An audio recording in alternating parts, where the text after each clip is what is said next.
All right, lots of river crossings. Try and feed off. Good times. This was a little spring come outside the hill, and the house was right above it.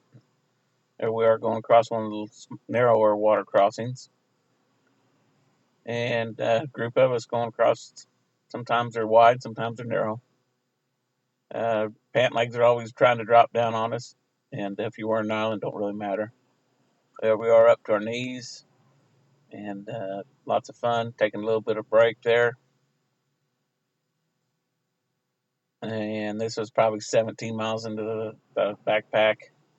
Rob and Justin, and they were a little bit tired back there. Here we are at the foyer of the bathrooms. A little stove in the middle of us. We're drying it with a reflective blanket.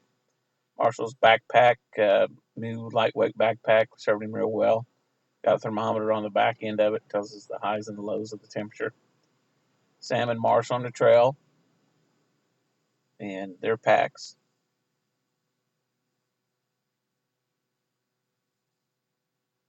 This trail that we went down was a horse trail, and it's very well.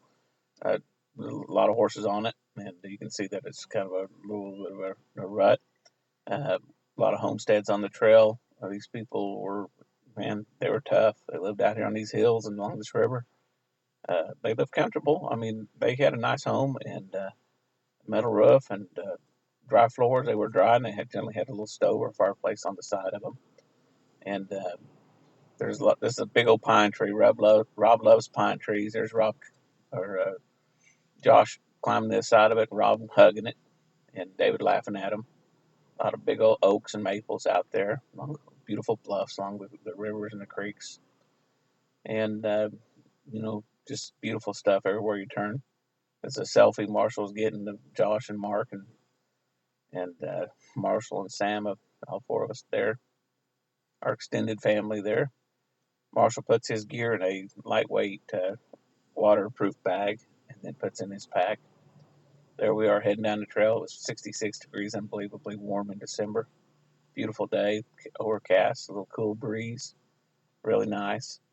Got to keep them dry rags handy for drying off them shoes and boots. After 17 river crossings, you get good at it. There's Sam from the backside. Got her towel out there drying. Another old homestead way down the lane. As you walk in, you can see it. And barns, and there's several little triple hole outhouses, all kinds of stuff. Then on Sunday, we got in a little bit cooler weather, and the rain was kind of kicking in a little bit.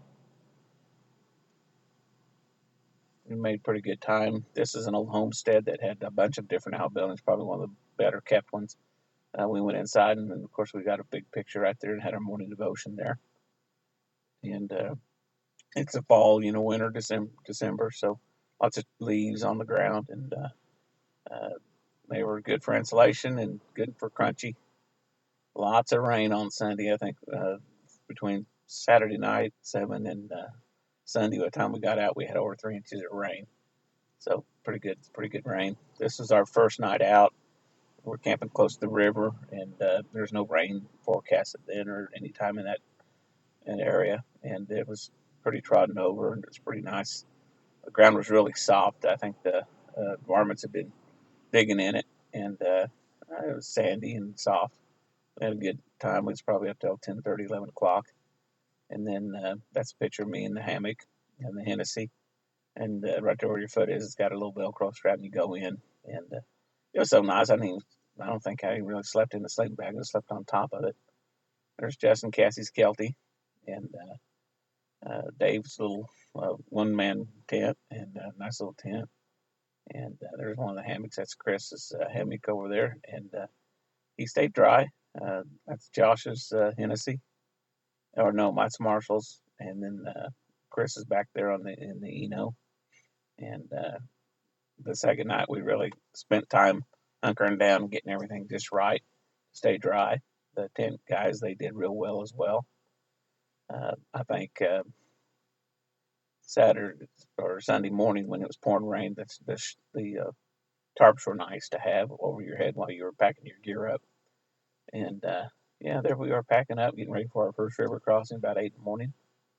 And we generally left camp by 8. and made good time. With the 17 river crossings, there was just quite a bit of uh, time. You're constantly taking boots off, shoes off, and then there's you drying them off, and everybody has their different pace. So sometimes we would get a little ahead of another, and then we'd meet at the river crossings and then back. And that was our second night out. It was pretty leafy, and then we moved up into the upper trail and got up a little higher up, and the river was about 100 feet below us, and we stayed up along that for the second day when it was raining, and through the so we were on high ground through that whole time. I like to take a lot of little different breaks and kick back and enjoy. And we generally will stop at the trail markers or where trail splits. Then everybody goes down the trail together, and that's kind of a good policy to adopt. There's Cassie showing me one of them hand warmers, and it was just a nice day to be out in the woods walking around. There's Garrett and Chris, David, and there's Garrett putting his river shoes in a Ziploc. So constantly up and down and christening and crossing. The girls did real well. Never heard a word out of them. Just right on through it, just plowing right through it. It's all good times.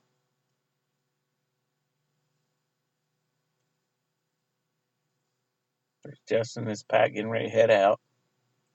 Always take advantages of the logs and the different thing. That's backpack back of Garrett's. Dude, I think he's got mud around his ankles down there. Marshall with his selfie stick so he could get the trail reviews going on. And it'd been a while since we'd been on a trip with Sam. She's been working a bunch, so it was nice. Josh was playing the trail blues and a harmonica during the rainstorm on Saturday night. It was pretty neat. And we caught the honeymooners giving a bit little smacking on the trail back there. And Cassie made Justin go on this trip, so she was having to be extra nice to him. And anyway, we had a good time. Probably moved a little faster than Justin liked because he likes to look around. But we were after the 25-mile patch, so we just kept on moving. Fortunately, not all our trips are like that.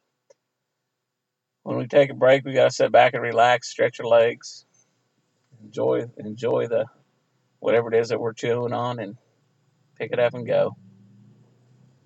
Then on the river, it was really sandy in a lot of places and muddy and different places. So you had to sometimes go wash your river shoes off before you could put them back in your pack. So water filtration, we use the Platypus Gravity Works, and we had 3 systems running, and it was a good way to get water. You got to watch it. I had a cardinal rule: don't let them take the dirty water or the filter down to the river. And I slipped up on that, and they brought it back and they cross contaminated. So we had one filter go down from cross contamination, but after that, we kept a pretty good eye on it, and the other 2 filters did just fine. This is down around the Goat Bluff, and just before we were getting ready to go up on the upper trail.